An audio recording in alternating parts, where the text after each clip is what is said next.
Sabi ko naman sa'yo, mali yung sagot mo, Isaac. Kanina ko pa nga pinapakita sa'yo yung solution. 6 nga yung tamang sagot, Barbara. 3 yung tamang sagot. Labo mo naman eh. Sinunod ko yung formula na nasa libro, kaya alam kong tama ako. Aminin mo na kasi mali ka. Baka naduling ka lang or something. Napaka-competitive mo talaga, no? Haba syempre.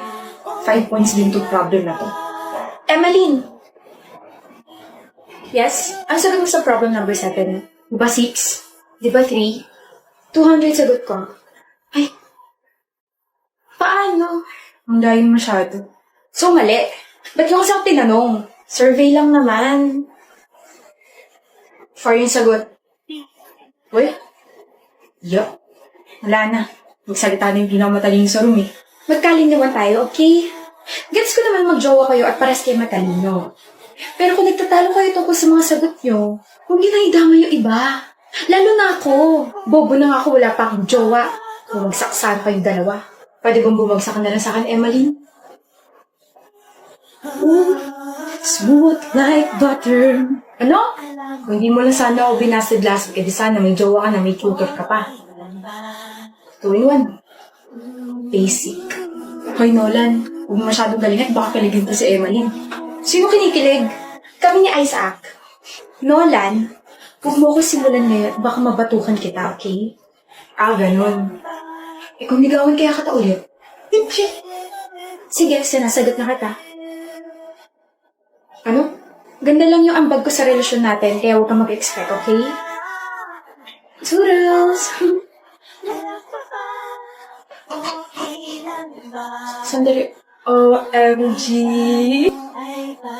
Away lang kayo. Tanungin yung ibang classmates natin. Baka sakaling umunda din yung love life nila.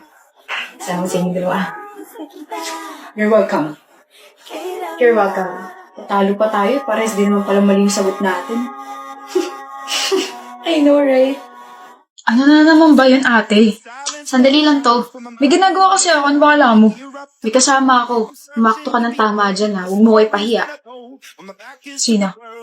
Interesado ka ba? Ka-teammate ko sa volleyball. Ka-age mo? Ayoko. Ayoko sa matanda. Sumabatukan kita dyan, ha? Sinasabi mo bang matanda na ako? Kasing age lang kayo. Ano, J ka ba? Irereto mo ako? Oo, irereto kita. Bro, alam ko yung mga tipo mo. Kapatid mo ko eh. Pogi ba ako ngayon, ate? Hindi. Pero, presentable ka naman tignan. Nga pala. Single ka, di ba? Don't worry, single ako. Kailan ka pa naging single? Kiana, anong ginagawa mo rito? Bunso, si Kiana, ka-teammate ko. Siya yung irereto ko sa'yo. Kiana, kapatid ko, si Bailey. Kailan ka pa naging single, Bailey? Huh? Joke lang yun. Sinabi ko mo single ako.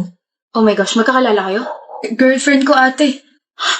Nasaan na yung matamis mong ngiti kanina, Bailey? Yung sinabi kong irereto kita?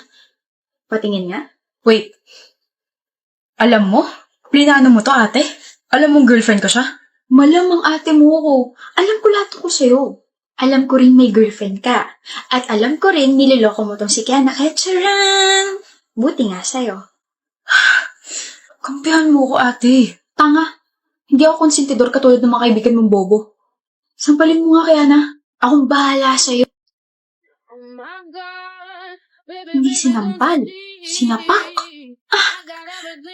Sana bumagsak ka sa akads mo. Ingat. Mag-ingat ka rin, kapatid kong cheater na palaging mababa ang score sa exam. Na rin nila mama na cheater ka. Alam na rin nila na puro bulakbul ka. Lagot ka. Sinumbong mo ko? Oo, with matching pictures pa. Sayang kasi pera nila mama sa'yo. Ash! Ano? Barkada mo ko? Tawagan mo akong ate, huy. Ihit ng ulo?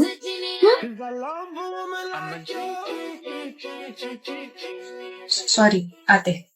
Gianna? Yes? Hi, I'm Simon. Your blind date for tonight. Oh, hi. Humayo ka na at magpakasal sa taong pinagkasundo sa'yo. Sundin mo ang mga magulang mo. Huwag kang mag-alala. Habang buhay kitang mamahalit binibig. Pagkatapos ng ilang daang taon, magkikita tayong muli. At pagdating ng panahon na yun, kaya na kita ipaglaban sa lahat. Totoo ba yan? Magkikita tayong muli? Oo, mahal. Magkikita tayong muli.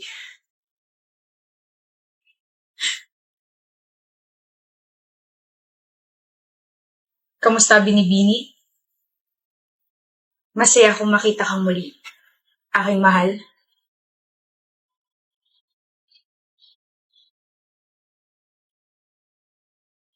Ma, girlfriend ko, si Eileen.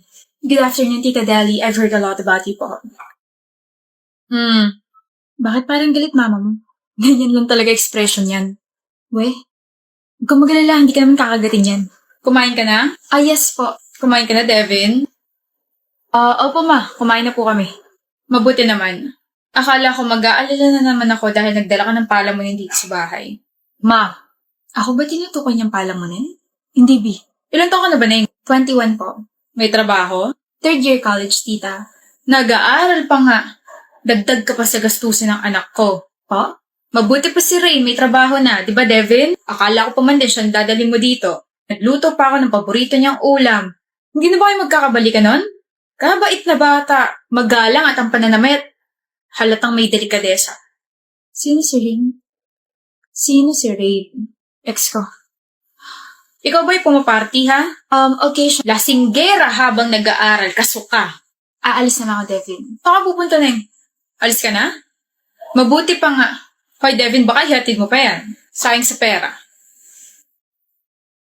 Eileen, I am insulted. alam ko. Alam mo pala bakit hindi mo man lang ako naipagtanggol? I'm sorry, nagulo din ako sa inista niya. Tsaka dapat nagpantalong ka na lang at hindi shorts. Nag-off-shoulder ka pa tapos make-up. So, kasalanan pa ng pananamit ko na naganon ako ng nanay mo. Ang sinasabi ko lang sana nagdamit ka ng presentable. Mukha ka tuloy. Mukha akong ano. Tuloy mo! Mukha akong ano, Devin. Parang hindi girlfriend ko. Para kang tiga-club. So, ang pagpunta sa club or pagpa-party, insulto na?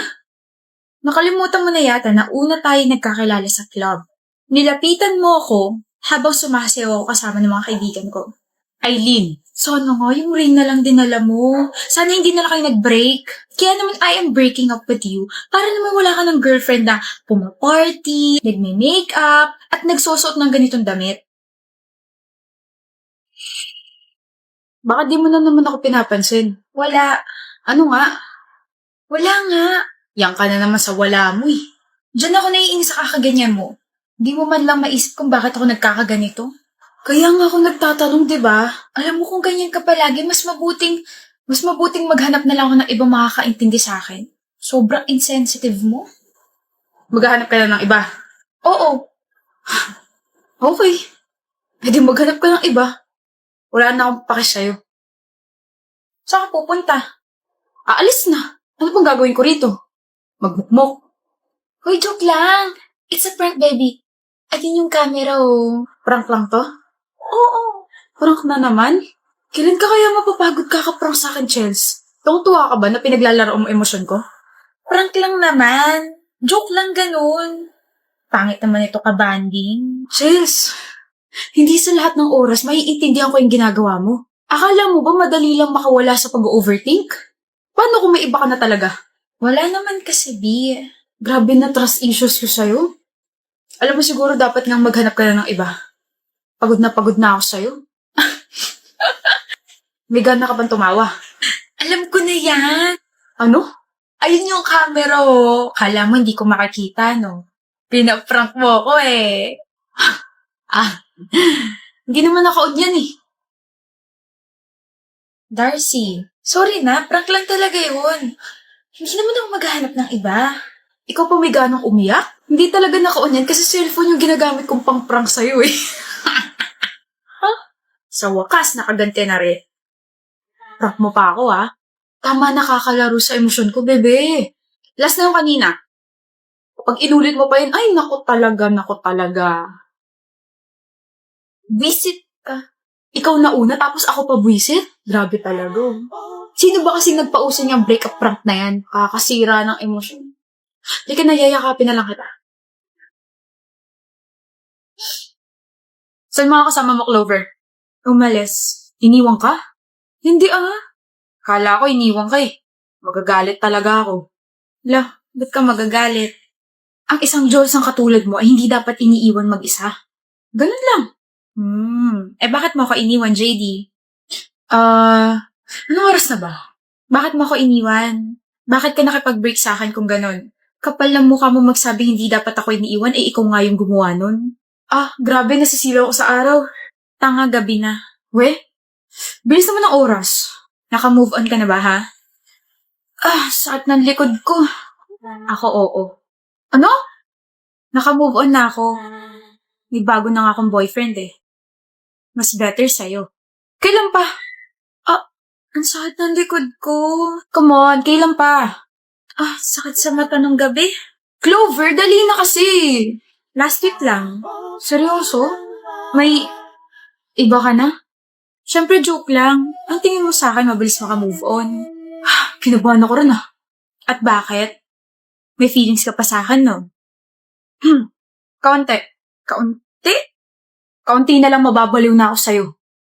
So bakit mo nga ako iniwan? Nagloko ako. Gagstick. Nagloko ako sa quiz. Ano ba? Pinakaba mo ko.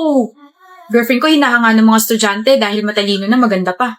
Samantalang ako, eto, nag-cheat sa quiz. Bobo ka kasi. Bobo talaga ako. Ano? Bobo ka kasi. Nandito naman ako, tutulungan kita. Nahihiya kasi ako. Mahiya ka talaga. Ang talino at ganda ng girlfriend mo tapos ganyan ginagawa mo. Kaya tara na. Saan? Magbalikan tayo at tuturuan kita sa mga subjects na nahihirapan ka. Oy, nagniningning yung mga mata. Oo na. Masaya lang ako kasi hindi na kita ex. At hindi ka na magtatanong ng why kung bakit kita iniwan. Nasingit mo pa yung variables ha. Kilabutan ka nga. 1, 4, 3. Takti. Bakit mo ba gusto makipagkita ha? Akala ko ba you don't want to see me ever again? Closure. 2 days ago lang tayo nag-break. Gusto mo na agad ng closure? Wala kang pake. Dahil ano pa tinatayo-tayo mo dyan, Orin? Umupo ka na. Ba sasabihin? Akala ko ba gusto mo ng closure? Ayan lahat ng mga binigay mo sa akin. Ikip mo o itapon mo na. Wala akong pakialam, Renzo. Binigay ko sa'yo yan. Bakit mo isasauli? Break na tayo eh. Ano pang gagawin ko sa mga yan? I-display pa rin? Pati mga sweaters ko isasauli mo? Hindi mo na to gagawin pantulog? Hindi na, marami na akong damit. Gamitin mo pa rin. At bakit? Kasi sabi mo mahal mo ako. Bakit? Hindi mo na ba ako mahal? Mahal. Mas mahal kita. Bakit ka ba nakapaghiwalay ha? Noreen, bakit? Kasi nakita ka may kasamang babae. Niloloko mo ko. Ano? Hindi ko man nakita yung mukha niya pero kasabay mo siya maglakad and you were holding some of her things. Yung mukha mo parang nagmamakaawa pa. Humihingi ka ba ng sorry sa kanya kasi hindi mo ako mahiwalayan? Pues tapos na yung problema niya dahil ako na yung nakapag-break. Noreen, I can explain. Wala na tayong dapat pag-usapan pa. Noreen, huwag mo akong hawakan. She's my prof. I know, right? Left? I said she's my prof. Tsaka nakalimutan mo na bang med student ako, ha? Malamang marami talaga akong dala. What? I was chasing and begging her kasi ayaw niya tanggapin yung paper ko. Talaga? Ang galing naman. Wow! Hindi tinanggap paper mo. Next time kasi, wag agad maghihinala para hindi ka napapahiya, babe. Sorry na, okay? Super stress lang talaga ako ng time na yun. Tsaka nung babe ka dyan. Akin na nga to. Ba't ba nasa iyo to, ha? Sa akin to mga to. Binigay mo to. I hope may natutunan ka ngayon. Meron. Hindi lahat ng closure na uuwi sa pagka-close na relasyon. Yung iba nagkakabalikan. Hindi ka na, kain na tayo. Gutom na ako eh. Yung ulo ko. Pabuti na lang at mahabang pasensya ko, Lord.